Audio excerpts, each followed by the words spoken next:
बच्चों, आज हम पढ़ेंगे क्लास 9th अर्थशास्त्र विषय का पहला अध्याय पालमपुर गांव की कहानी। हम आपको बताएंगे इस पाठ से संबंधित प्रश्नों के उत्तर, लेकिन उससे पहले आइए डालते हैं एक नज़र इस पाठ पर। आप इस पाठ को यहाँ से भी पढ़ सकते हैं बच्चों, और अपनी पाठ्य पुस्तक से भी, लेकिन याद रहे एक बार पाठ को ज़रूर से ज़रूर पढ़ लें। इससे ये होगा बच्चों कि जो यहाँ पर आपको प्रश्नों के उत्तर बताए जाएंगे उन्हें आप अच्छे से समझ पाएंगे। जैसे ही यहाँ पर ये पाठ समाप्त होता है, हम आपको लिए चलेंगे इस पाठ से संबंधित प्रश्नों के उत्तरों पर। उन्हें आप ध्यानपूर्वक सुनें, समझें और अपनी नोटबुक में नोट करें और अपनी परीक्षा की अच्छी सी तैयारियाँ करेंगे। देख रहे हैं ना बच्चों, ये आपका पहला अध्याय। और जैसे ही बच्चों यहाँ पर ये पाठ समाप्त होता है, हम आपको तुरंत दिखाएंगे इस पाठ से संबंधित प्रश्नों के उत्तर। तो आप लगातार देखते रहें वीडियो और जुड़े रहें हमारे साथ।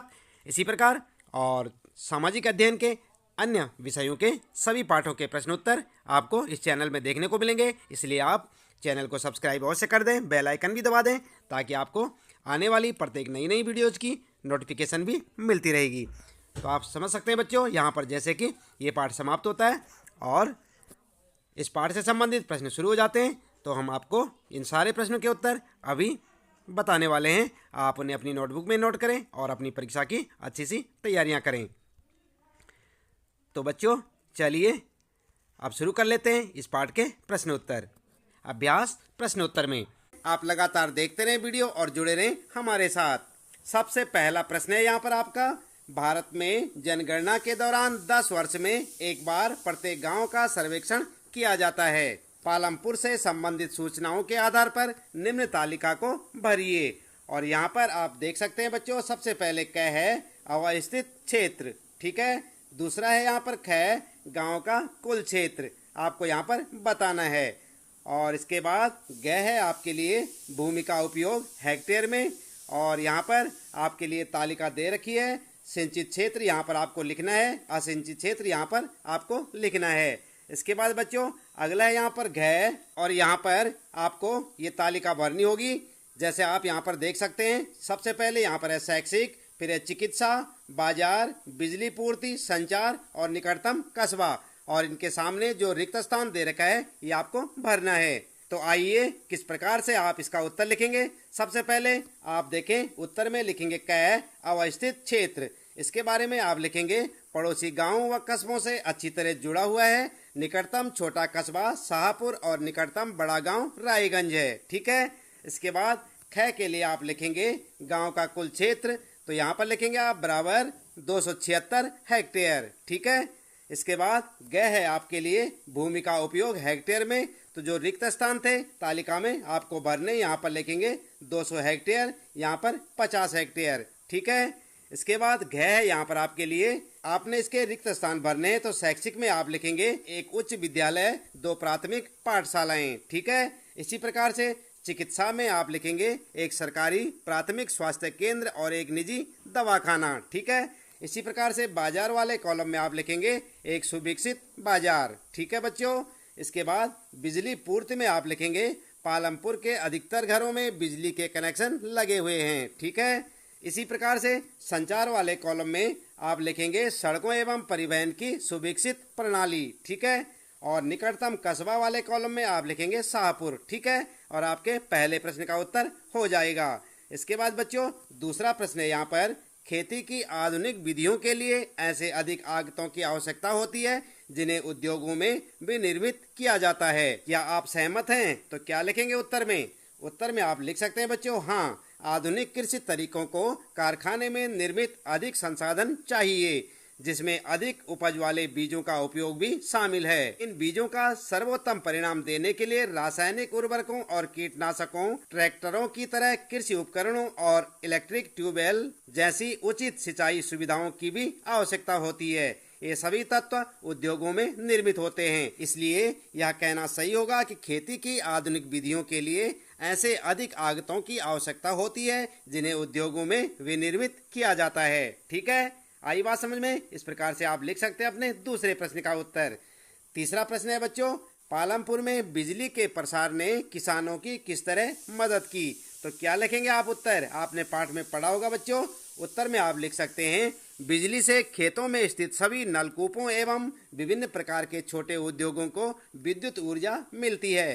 पालमपुर के किसानों की बिजली के प्रसार ने विभिन्न तरीकों से सहायता की है। और यहाँ पर तरीके लिखेंगे आप। नंबर 1, इसने पालमपुर के किसानों को अपने खेतों की सिंचाई बेहतर तरीके से करने में सहायता की। इससे पहले वे रहट के द्वारा सिंचाई करते आए थे, जो अधिक प्रभावशाली तरीका नहीं था, किंतु अब बिजली की सहायता से वे अधिक बड़े क्षेत्र को कम समय में अधिक प्रभावशाली तरीके से सींच सकते थे। ठीक है।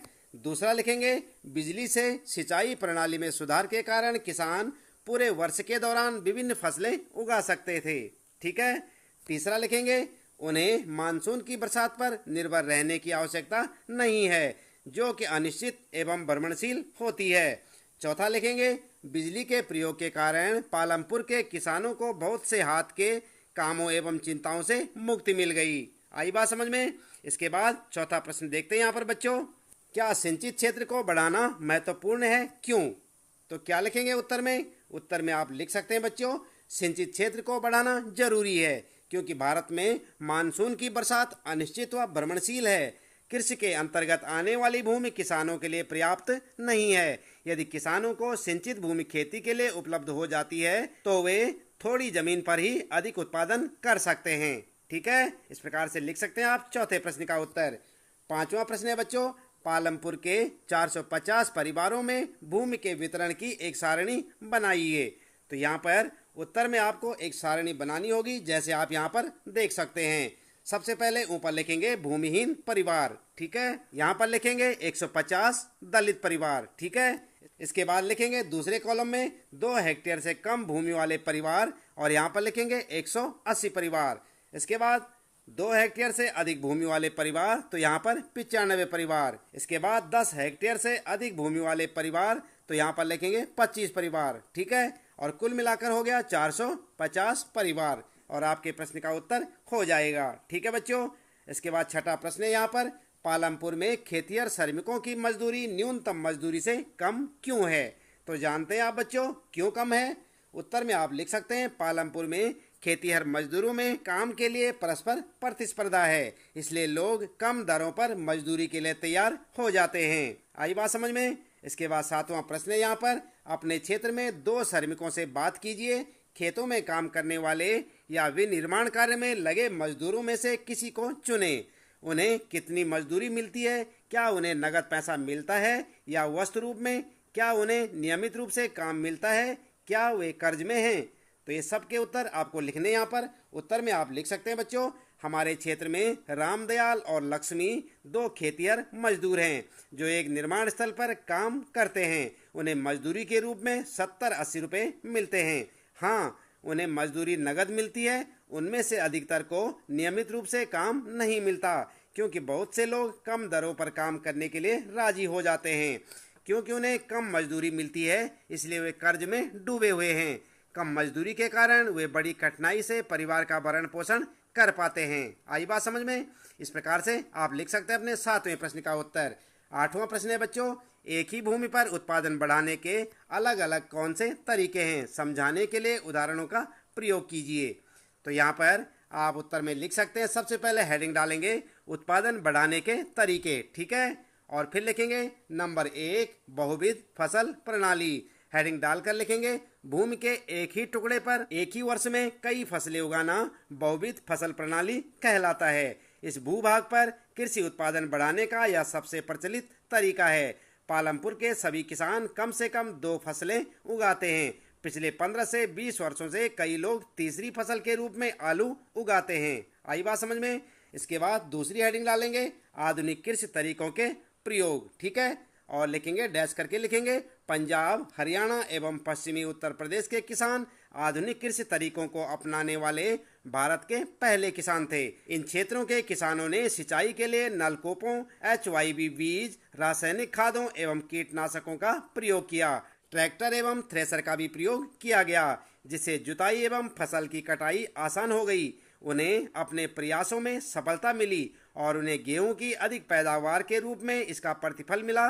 HYV बीजों की सहायता से पैदावार 1300 किलोग्राम प्रति हेक्टेयर से बढ़कर 3200 किलोग्राम प्रति हेक्टेयर तक हो गई और अब किसानों के पास बहुत सा गेहूं बाजार में बेचने के लिए उपलब्ध होता है। ठीक है बच्चों, अगला प्रश्न है 9वां। 1 हेक्टेयर भूमि के मालिक किसान के कार्य का ब्यौरा दीजिए।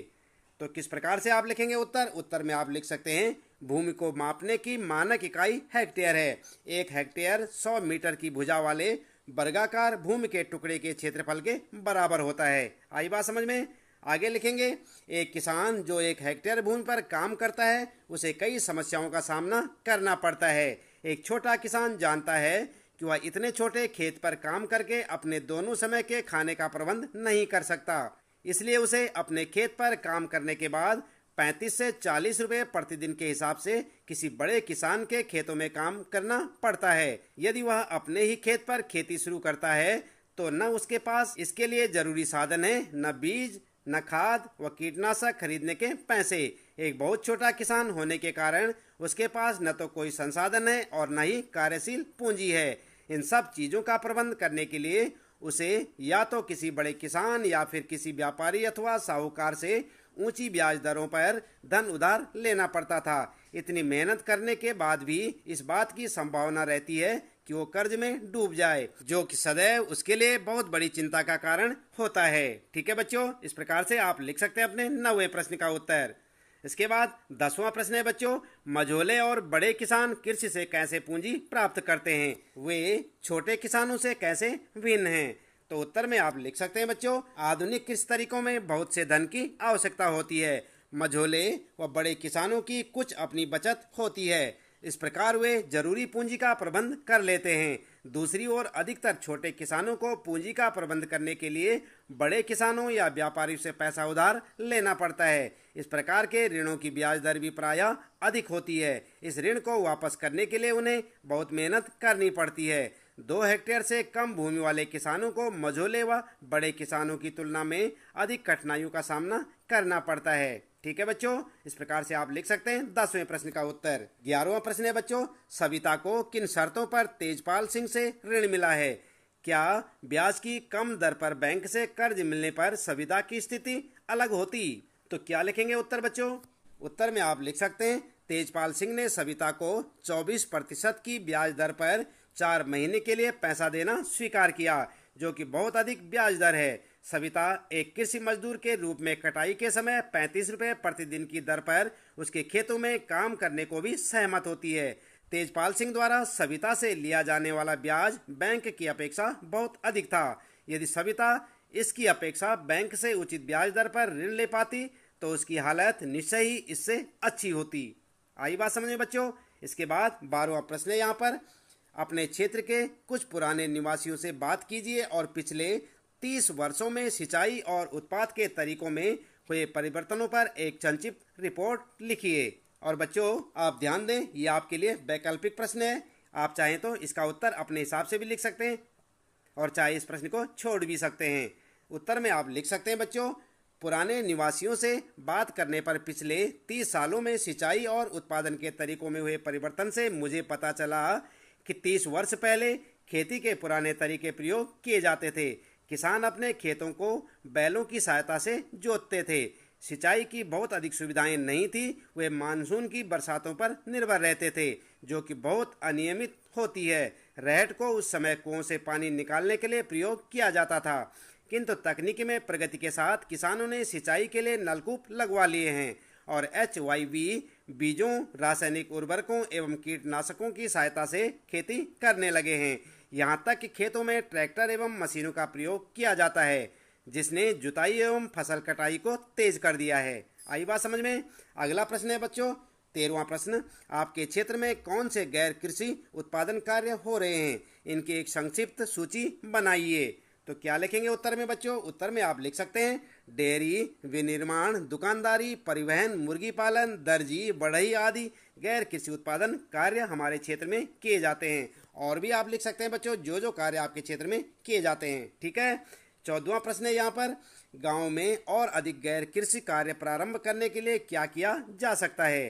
तो जानते हैं आप अपने गांव में क्या कर सकते हैं? उत्तर में आप लिख सकते हैं हमारे गांव में लगभग 75% लोग कृषि भूमि पर निर्भर हैं, जिनमें किसान और खेतिहर मजदूर दोनों शामिल हैं। किंतु उनकी आर्थिक दशा शोचनीय है। उनकी जनसंख्या दिन पर दिन बढ़ती जा रही है, जबकि भूमि स्थिर है और कृषि क्रियाओं में और अधिक मजदूरों को काम मिल पाने की संभावना बहुत कम है। इसलिए गैर कृषि कार्यों में वृद्धि करना बहुत जरूरी हो गया है, ताकि कुछ खेतिहर मजदूरों को उनमें काम मिल सके, जैसे कि डेयरी, विनिर्माण, दुकानदारी, परिवहन, मुर्गी पालन, दर्जी, शैक्षिक कार्य आदि गैर कृषि क्रियाएं।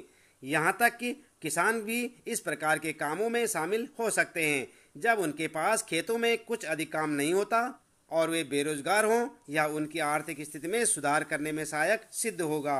ठीक है बच्चों, तो इस प्रकार से आप अपने 14वें प्रश्न का उत्तर लिख सकते हैं। तो बच्चों, इस प्रश्न के साथ ही इस पाठ से संबंधित प्रश्नों के उत्तर यहाँ पर समाप्त होते हैं। उम्मीद है कि आपको अच्छे से समझ आए होंगे। आप चाहें तो इन्हें अपनी नोटबुक में नोट कर सकते हैं और अपनी परीक्षा की अच्छी सी तैयारी के लिए इन्हें याद भी करें।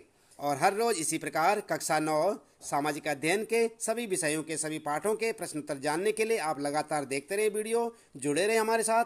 और यदि आप चैनल में पहली बार आए हैं तो चैनल को सब्सक्राइब अवश्य कर दें, बेल आइकन भी दबा दें बच्चों, ताकि आपको आने वाली प्रत्येक पाठ की वीडियो की नोटिफिकेशन मिलती रहे। मिलते हैं अगली वीडियो में नए पाठ के कुछ नए प्रश्न उत्तरों के साथ।